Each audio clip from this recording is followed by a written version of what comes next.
सैयद हमीद पाकिस्तान के पूर्व राष्ट्रपति जुल्फ़िकार अली भुट्टो की बायोग्राफी में एक किस्से में जिक्र करती हैं। जुल्फ़िकार अली भुट्टो एक रोज़ एक मीटिंग में पहुंचे। जनरल ज़िया-उल हक ने उठकर उनके लिए कुर्सी खींची और भुट्टो बड़े खुश हुए और मुड़कर अपने एक सहायक से पूछा, राव राशिद, हमने जनरल के पद के लिए ज़िया को कैसे चुना? राव राशिद ने जवाब दिया, अमेरिका से एक टीम आई थी, उन्हें एक लिस्ट दी गई। लिस्ट में ज़िया का नाम काटते हुए उन्होंने लिखा, बेकार आदमी। भुट्टो कहते हैं कि हाँ, इसी कारण हमने ज़िया को चुना। एक और किस्सा है। एक रोज़ भुट्टो चाय पी रहे थे, चाय छलकी और उनके जूतों पे गिर गई। ज़िया ने देखा तो अपना रुमाल निकाला और भुट्टो के जूते साफ करने शुरू कर दिए। ये देखकर भुट्टो ने अपना पैर कुर्सी पर रख दिया, मानो कह रहे हो सही से साफ करो। भुट्टो ने कई लायक उम्मीदवारों को छोड़कर ज़िया को आर्मी चीफ बनाया था और इन्हीं ज़िया ने मौका मिलते ही भुट्टो को फांसी पर चढ़ा दिया। लेकिन यहाँ हम कहानी में आगे निकल रहे हैं। आज पहले इस कहानी का पहला पार्ट जानना है, जब अयूब खान को लगा कि एक इंडियन को मंत्री बनाकर उन्होंने बड़ी गलती कर दी। इंडियन यानी जुल्फ़िकार अली भुट्टो। भुट्टो ने अयूब खान को अपना शागिर्द बनाया था, लेकिन मौका मिलते ही अयूब ने भुट्टो को किनारे लगा दिया। सत्ता के अपने आखिरी दिनों में अयूब भुट्टो को भारत का एजेंट कहने लगे। भारत पाकिस्तान में अपने राजनीतिक प्रतिद्वंदियों को एजेंट बताने का शगल है दोनों देशों में। हमारे यहाँ ये कुछ नया है, पाकिस्तान में बहुत पहले से था। हालांकि इस केस में अयूब यूं ही नहीं बक रहे थे, उनके हाथ सच में कुछ ऐसे दस्तावेज लगे थे जिससे पता चलता था कि 1958 तक भुट्टो अपने आप को भारतीय कहा करते थे, उसी देश का नागरिक जिसे आगे चलकर उन्होंने 1000 साल का युद्ध लड़ने की चुनौती दे दी थी। क्यों कह रहे थे भुट्टो खुद को भारत का नागरिक, जानेंगे आज के एपिसोड में। और चूंकि बात पाकिस्तान की हो रही है तो किस्सा यहीं पर सिमटेगा नहीं। इस किस्से के तार जुड़े हैं पाकिस्तान की मादर मिल्लत मोहम्मद अली जिन्ना की बहन फातिमा जिन्ना की संदिग्ध परिस्थितियों में हुई मौत से। क्या थी पूरी कहानी, चलिए जानते हैं। नमस्कार, मेरा नाम है निखिल और आप देख रहे हैं भारत के ऐतिहासिक किस्सों कहानियों से जुड़ा हमारा रोजाना का कार्यक्रम तारीख।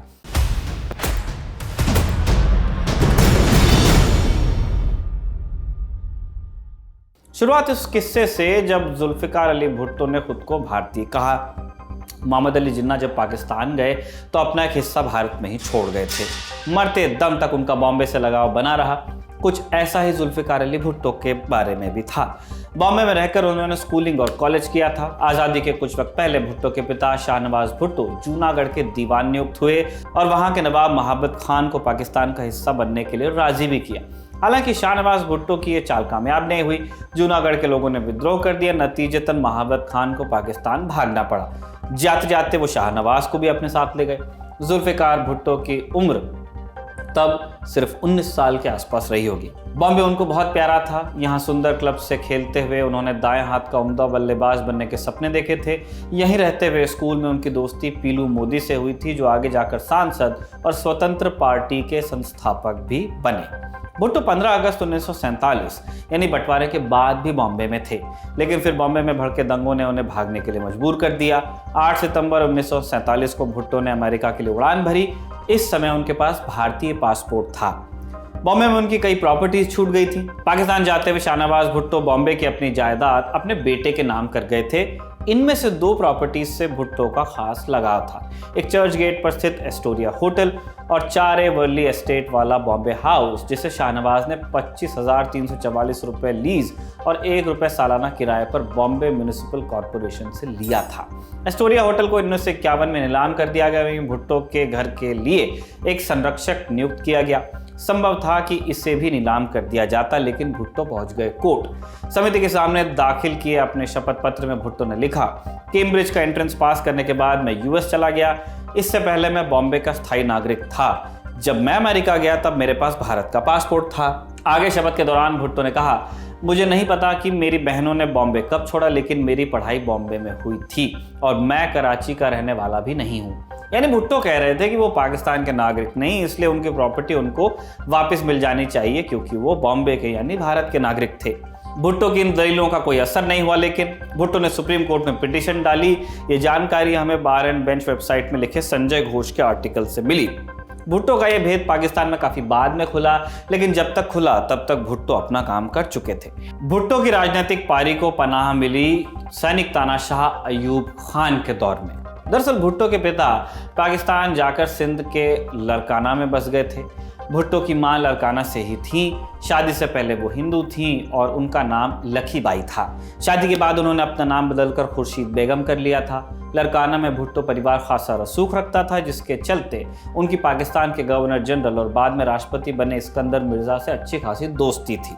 इस्कंदर मिर्जा अक्सर लड़काना में आते थे शिकार खेलने। ऐसे एक दौरे में इस्कंदर मिर्जा जनरल अयूब खान को अपने साथ लेकर आए। जुल्फिकार अली भुट्टो अब तक विदेश से पढ़ाई कर पाकिस्तान लौट आए थे। 1957 में उन्हें यूएन में पाकिस्तानी डेलीगेशन का मेंबर बनाकर भेजा गया।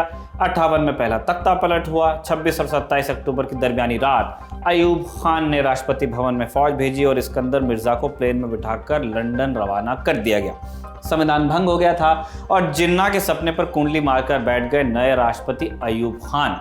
अयूब ने अपने मंत्रिमंडल में एक नए चेहरे को जोड़ा। जुल्फिकार अली भुट्टो को वित्त मंत्रालय की कमान दी।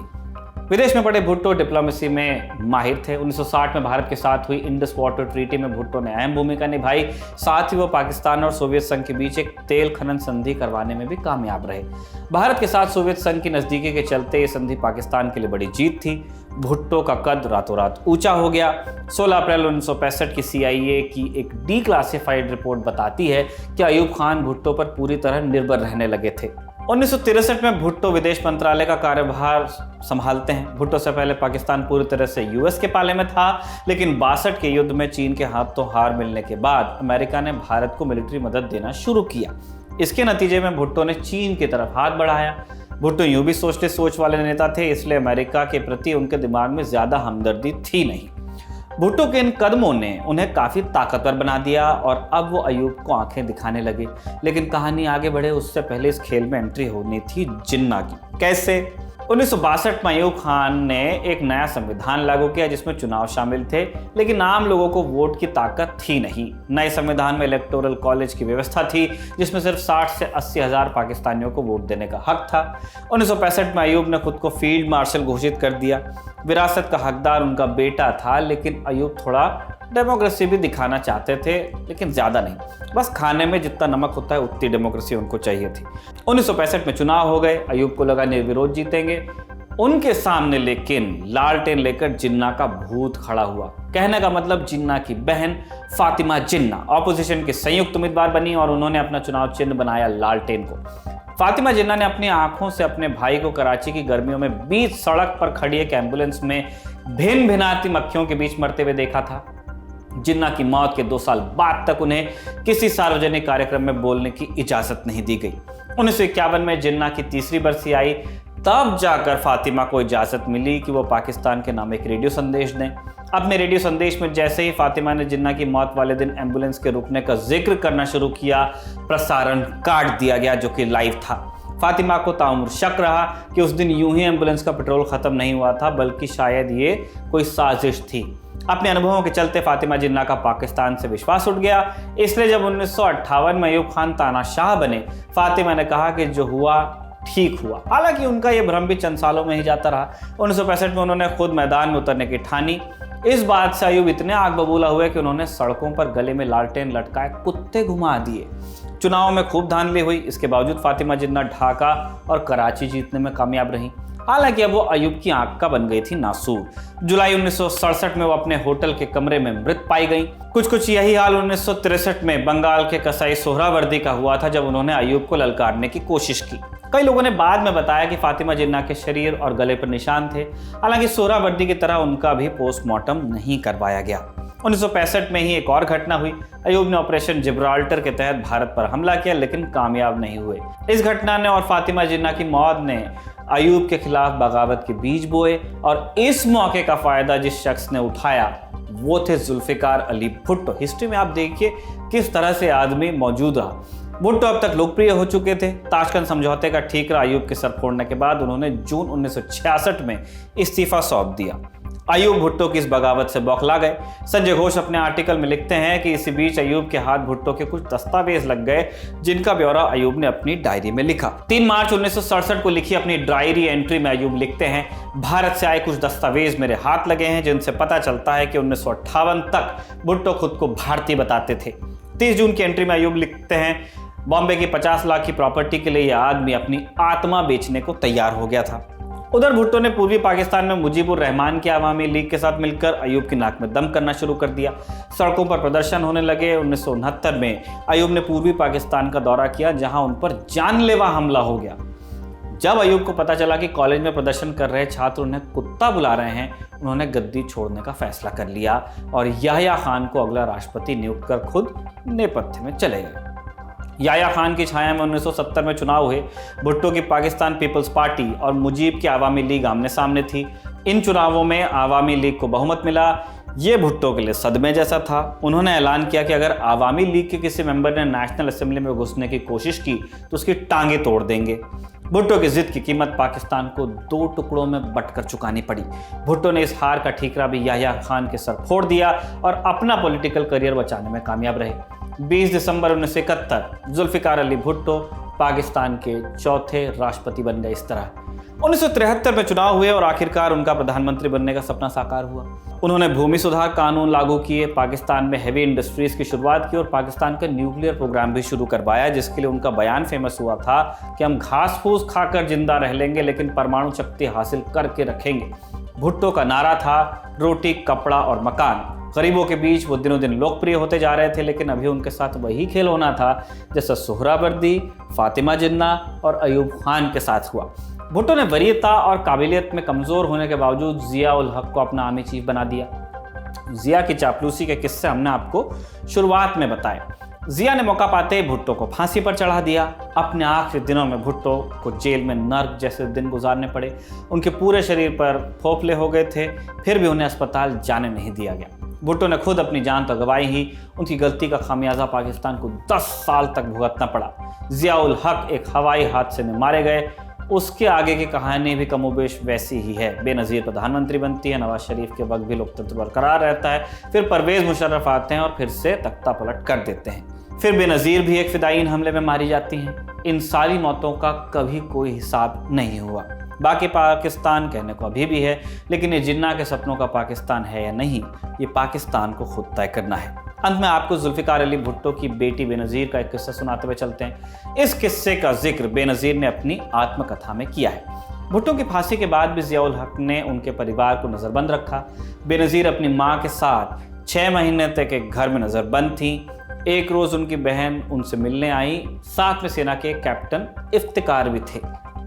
बेनज़ीर ने उनसे गुजारिश की कि किसी महिला गार्ड को भेज दें, लेकिन इफ्तिकार माने नहीं।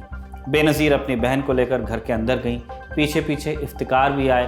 तब बेनज़ीर ने उनसे कहा कि जेल में भी केवल महिला गार्डों को महिलाओं के कमरे में घुसने की इजाज़त होती है। इफ्तिकार ने कहा, मैं यहीं खड़ा रहूँगा, तब कोई मीटिंग नहीं होगी। बेनज़ीर ने इसका जवाब दिया और अपनी बहन को लेने अंदर कमरे में जाने लगी। इफ्तिकार यहाँ भी पीछे पीछे घुस आए। बेनज़ीर ने गुस्से में कहा कि आप जा कहाँ रहे हैं, आप अंदर नहीं आ सकते। इफ्तिकार ने तब जवाब दिया कि क्या तुम जानती हो मैं कौन हूँ? मैं पाकिस्तानी फ़ौज का कप्तान हूँ। बेनज़ीर ने जवाब दिया, क्या तुम जानते हो मैं कौन हूँ? मैं उस शख्स की बेटी हूँ जो तुम्हारे शर्मनाक आत्मसमर्पण के बाद तुम्हें ढाका से वापस लाया था। इफ्तिकार ने गुस्से में हाथ उठा लिया। बेनज़ीर उबल कर बोली, तुम बदतमीज़ आदमी, तुम्हारी इस घर में हाथ उठाने की हिम्मत कैसे हो गई? वो भी उस इंसान की कब्र के पास जिसने तुम्हारी जान बचाई। तुम और तुम्हारी आर्मी तो भारतीय सेना के पैरों में गिर गई थी। ये मेरे बाप की इज्जत थी जिन्होंने तुम्हारी इज्जत लौटाई। इफ्तिकार ने आंखें तरेरते हुए इसके बाद फिर कह दिया कि देखना आगे क्या होता है। इसके बाद उसने वहीं पर थूका और जूते पटकते हुए बाहर चला गया। इसी के साथ तारीख का आज का एपिसोड यहीं पे समाप्त होता है। इसे लिखा है हमारे साथी कमल ने और कैमरे पे रिकॉर्ड किया है जतिन ने।